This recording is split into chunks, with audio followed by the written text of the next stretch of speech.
dama ciy wax ne rek lim ci wax moo ci am parce que nous depuis le début moom mi ngi def ay sorties suñu militants yi aussi am ñuy def ay sorties mais il s'est trouvé que comme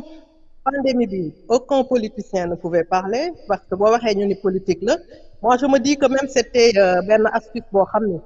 dañ ko def pour kenn mënul wax comme ça ko wax ñu ni voilà opposition ñu ngi nii di wax duñu def dara et cetera et cetera et moi je dirais même le contraire parce que tout le monde s'est presque pu. Il y a que monsieur Boubacar Camara, le président Boubacar Camara, qu'on entendait parler. Bon, peut-être pas parler aux médias, mais sortir au moins parce que li mu fi génne c'était par rapport à la pandémie te génne na fi loo xam ne non seulement dalal na xel tout ce qui était ay nu tuddati problème pour ñi nga xam ni pandémie bi laal na leen génne aussi les mesures moo ci mujj donc moom la ñuy citer les 19 mesures yi nga xam ni moom la génne. Pour ce qui concerne maintenant cette pandémie, man dama def ni y a eu un problème de communication de l'État depuis le début parce que yu bare ñu ngi koy wax actuellement ñu ngi nekk nit ñi suivre ñu comme il faut les mesures et tout ça, c'est parce que c'est une communication qu'on a arrêtée dès le début. Et là je me dis que ak li mu génne nii buñ ci sukkandikoo ci lu bare ci domaine yi mu ci wax yépp defe naa ni dinañ ci génn ci lu nga xam ni impact yi mu nar a am sur le domaine économique financier politique et tout mën nañ ci jëlee loo xam ni dinañu jariñ parce que lépp lim ci wax mooy li nga xam ni ñu fagaru ba nga xam ni buñ ci génnee rek dinañ mën a suqaliku ci ñu nekkee woon ak ni ñu nekkee fii parce que là on va vers des impacts économiques yoo xam ni mën nañu gaañ donc man li ma doon gën a seetlu gis naa nag le fonds Covid-19 li mu génne et tout ça ce qu'on prévoit moi je suis dans le bureau politique de PCS Diengu Tabax je suis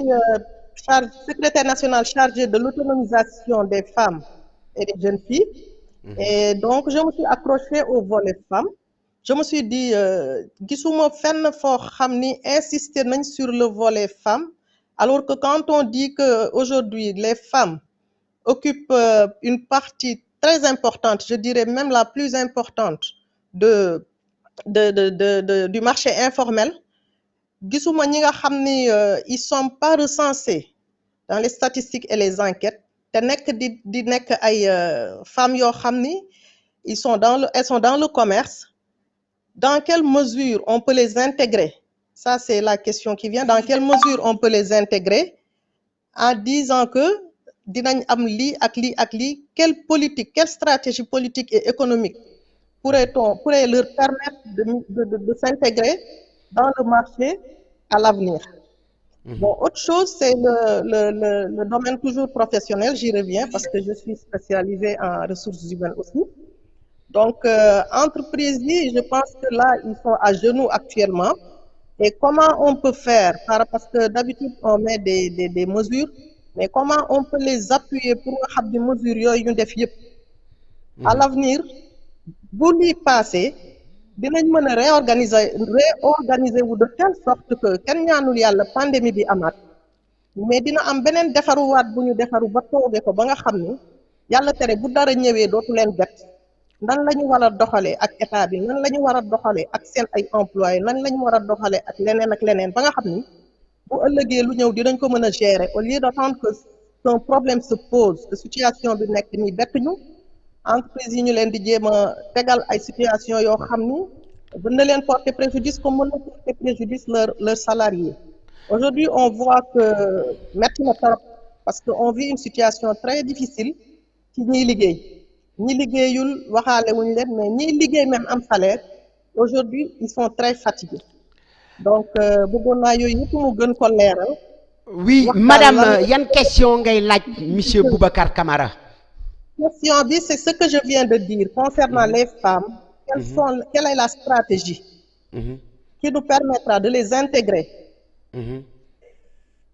Je parle des femmes qui ne sont pas recensées dans les PMI PME ñi nga xam ni par exemple ñu ngi fi di jaay ay gerte di jaay ay siggéem et cetera qui sont jamais prises en compte naka lañ leen mënee gën a dugal avec quel système quelle stratégie lañ leen gën a mën a dugalee ba lii bu passé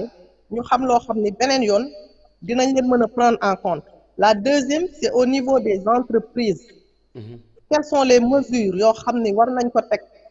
def ko te bañ a xaar leneen ñëw ci lu mel ni pandémie bi ñu leen di jéem door a jël en compte. D'accord. Merci beaucoup, Madame Yacine Diop. Monsieur Camara, vous avez la parole. waaw jërëjëf soxna Yacine ñu ngi lay nuyu yow tamit di nuyu waa seen parti bi yëpp di nuyu responsable commission famille muy Ndeye Awa Dieng yéen ñëpp maa ngi leen di sant sànq sunu mbokk moom waxoon affaire intervention yi xam naa ne li ko waral simplement mooy que bi Covid bi déclaré woo ba léegi daf ma fekk bitim réew. Donc li ma tàmmoon di def ay intervention ci télévision locale yi gisu ko xam naa loolu moo tax yu bare rëccu ko parce que ci internet bi rek la ñu amoon solution pour intervenir directement sa question nag ci affaire famille bi ñuy def mesures yi lañu ko njëkk a proposé dañu wane ne jigéen ñi ñoom ñoo yore kër yi coow li moo fi nekk mais jigéen ñi ñoo yore kër yi ñooy indi de sama compagnie gi genn wàllu dépense la ñuy joxe di daxanteeg yow ba weer bi dee donc ñoom ñooy lijjanti di indi donc lépp loo xam ne ndimbal la ñu war ko def ci ménage yi ci jigéen ñi la war a jaar lépp loo xam ne projet la ci jigéen ñi la war a jaar te Sénégal dañu sooxe ci foofu dañuy wax rek mais ba léegi la notion d'entreprise féminine bi nga xam ne loi bi prévoir na ko ba léegi définir guñ ko ba fixer règle yëpp ba nga xam ne dinañ ko appliquer donc femmes yi ñoom ñoo nekk au cœur des ménages donc première stratégie bi mooy que balaa nga ne naam ne fa pour nga dimbalee ménage yi ba ñu taxaw da nga koy jaarale ci jigéen ñi boo xoolee jigéen ñi ni ñuy organiser ci lekkat yi ak natt yi ñuy def am nañu système bu ñuy circuler loo xaalis bi lu mu tuuti tuuti ba nga xam ne ñëpp dinañ ci jot donc loolu système la boo xam ne réseau bi existé na ba pare da nga koy organiser rek ba fexe moyens yi ngay am nga jaarale ko foofu ba pare nga organiser leen jigéen ñi organisation boobu nga am moom ngay parfaire renforcer seen capacité ci formation ba pare nga protéger leen contre les violences contre lépp lu nga xam daf leen di gàllankoor donc loolu stratégie la boo xam ne bii da ngay fexe ba comme ni nga ko yoree yow comme secteur nga xam ne loolu ñun dañ ko utal solo bu baax ci suñu parti autonomisation des femmes boobu nag moom mooy waral nga def ñaareel bi ci entreprise yi aujourd'hui li ñu soxla mooy benn pont gis nga boo amee fu am ndox nga war ko jéggi da ngay jaar ci pont le pont financier boobu pour bañ a lap ba mun a tumbi moom la Sénégal laaj te pont financier bi dañ ciy gën a dugal jigéen ñi parce que jigéen ñi bu seen affaire baaxee rek affaire famille yëpp baax pont financier bi nag ni nga koy amee mooy da ngay fexe ba alal bi nga war a joxe par exemple boo nee damay jox benn secteur 2 milliards 3 milliards non boo leen ko joxee dañ koy séddoo nga diviser ko par nombre bi ku nekk am tuuti da ngay jël xaalis bi nga utiliser ko comme genre levier dem ci banque bi wala ci institution financière yi pour mu lever ay fonds yi famille dinañ ko mën a liggéeyee ñu mën a rembourser boo xoolee taux de remboursement yi groupement famille moo ëpp taux de remboursement yi ci yeneen groupement yi parce que ñoom dañu am jom ci li ñuy liggéey mais loolu il faut nga organiser pont financier boobu nag pour nga alimenter ko da ngay fexe ba nga discuter ak institution financière yi nga def ak ñoom ay compensation ba ñu mun a dugalal xaalis boo xam ne di nga ko dugal entreprise féminine léegi nag commerce bi ci biir mesure yi boo ko gisee ci tumbi bi am na mesure booy wax ne dañu war a réorganiser commerce parce que commerce Sénégal dafa pëccëxu. Réorganiser commerce, qu'est-ce que vous entendez par réorganiser commerce, monsieur Camara? Réorganiser commerce mooy nga delloo si stade de commerce yi parce que commerce dafa am gros am demi gros am ay secteur am lépp jéem lañ ko def sax bi Auchan ñëwee ba coow li tàkk ñu indi commencé ko defar mais dafa am ay zone de commerce yoo xam ne da nga ko war a établir ba pare aménager territoire ba nga xam ne nit ñi fi ñuy jaayee dina nekk fu sedd fu sell foo xam ne fii dina set nit ñi mën a ñëw jënd te clients yi fa la ñuy jaar pour ñu mën a ñëw jënd doo jël ay commerçant rek nga làq leen fenn nga leen léegi dañ leen di toxal wala nga fekk leen ñuy jaay nga leen di yëkkati. donc mais kon yow monsieur Camara à vous entendre parler da ngay inciter suñu commerçant yi pour ñu imiter approche bi Auchan am. oui exactement c'est-à-dire que il faut ñu organiser commerce loolu nag commerçant yi amuñu doole def ko état moo ko war a def. état moo war a def ay zone de commerce ba pare organiser ko ba nga xam ne ku ci nekk boo toogee sa place di nga nekk foo xam ne fii nit ñi dinañ la fa fekk di nga mën a jënd et puis loolu day nekk benn élément pour organiser secteur informel bi parce que secteur informel bi gars yi identifié wuñ leen sax ba mën a xam fan la ñu nekk ak naka lañ leen mën a dimbalee moo tax taxes yi ñu war a jël si ñoom sax mënuñu ko jël donc loolu dafa nekk pan boo xam ne bu am solo la comme ni ko soxna Yacine waxee te loolu fàttewuñ waaw parce que